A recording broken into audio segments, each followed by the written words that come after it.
I just want to preface this video to say that I currently have a denture in my mouth, which is giving me a little bit of a lisp, so I hope that's not too distracting for you guys. But anyways, here is the video. If you're anything like me, you probably spend a lot of time on your cell phone. I know for sure we all wish we could spend less time on our phones, but the goal shouldn't be, I want to spend less time on my phone. The goal should be more intentional than that. We should reframe that idea by asking ourselves, why do I want to spend less time on my phone? By asking ourselves questions such as this one, it leads us to more positive reasons for reducing our phone usage. Personally, I want to break that urge of reaching for my phone in social situations, when I'm studying, or even when I'm bored. I want to be more productive with my time and appreciate the time I spend with other people. So here are 5 tips we could all use to spend less time on our phones.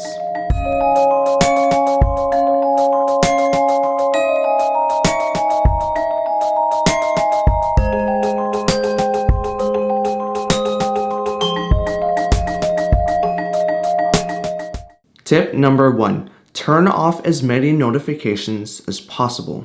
By doing this, we'll find our phones blowing up a lot less than before. The less often our screens are on, the less likely we'll be distracted by it. Personally, I have turned off all notifications other than phone calls, text messages, and work messages. When I used to use Twitter, I followed so many different sneaker accounts that tweeted all the time in hopes that I would catch that one surprise drop of the year or that one random restock of the year. So this meant that about 98% of my notifications were essentially just spam.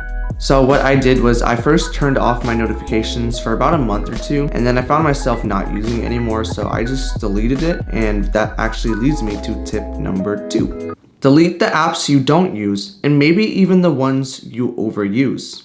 I've seen lots of phones filled with pages and pages of apps, and I always wondered how many of those apps were actually used. We can easily find a few apps that sit on our phones that we probably haven't used since the day we downloaded it. These apps are the easiest ones to delete. I like this tip a lot because it visually declutters our phone, making it a lot less messy to look at. It also makes it a lot easier for us to identify the apps that we do use. I would even suggest taking this point one step further by deleting overused apps such as social media or other ones like Netflix and Crunchyroll if you are a weeb like I am. In the event that we want to download these apps again, they're just one click away in the App Store. Tip number 3, reorganize your applications. Once you've been able to identify the apps that you use against the ones that you don't use, you'll need some sort of system to stay organized.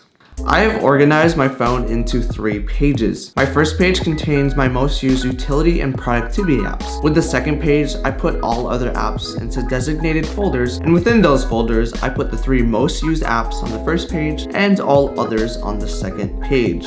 On my last page, I put a single folder designated Don't Use for the apps that distract me the most. On the first page, I put video consumption apps, and on the second page, I put my social media.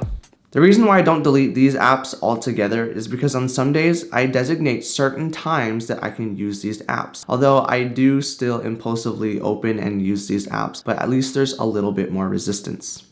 Tip number 4, utilize any screen time features.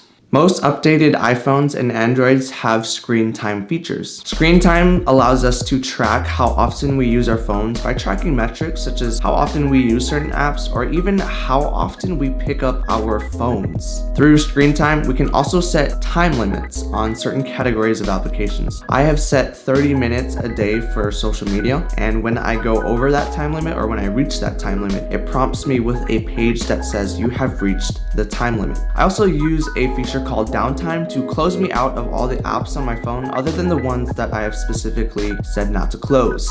I've set this feature from 9 p.m. to 7 a.m. to make sure that I'm not distracted when I should be going to sleep or studying in the morning.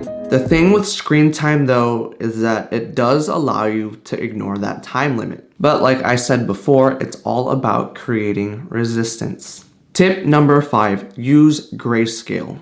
Our phone displays are some of the most technically advanced pieces of tech that we have, allowing us to record and view 4K content. By using your phone in grayscale, it essentially nullifies that fanciness. Using our phones in grayscale immediately makes it less appealing to view and use our phones. You can turn this on by going to your phone settings, click on General, then Accessibility. Scroll down to the bottom until you see Accessibility shortcut, then click on Color Filter. Now with 3 clicks of the side button or home button depending on your phone, you can enable or disable grayscale. Minimalism isn't about depriving ourselves of things. It's about getting rid of the excess so we have more time for the things that matter to us. Our phones can be our most powerful productivity tool, but it can also be our biggest weakness in decreasing our attention spans and decreasing our overall productivity. While some of these tips may be on the more extreme side, such as deleting your social media, I think it's still something worth exploring, even if it's for a day or two. You can make an argument that social media is a useful tool for communication, but let's face it, we all use it to mindlessly scroll through, liking pictures of people we don't even know or we don't even talk to, and comparing our lives to other people we deem as successful. By making it just a little bit harder to use our phones, we can slowly chip away at the social norm of using our cell phones. My name is Joe Basco Cruz. I make videos every other week about my journey into simple living. If for some reason that sounds at all interesting to you, and I'm not really sure why it would, please consider subscribing down below and make sure to hit that notification bell to be notified when my videos go live. Thank you for watching this one, and I hope to see you all in the next one.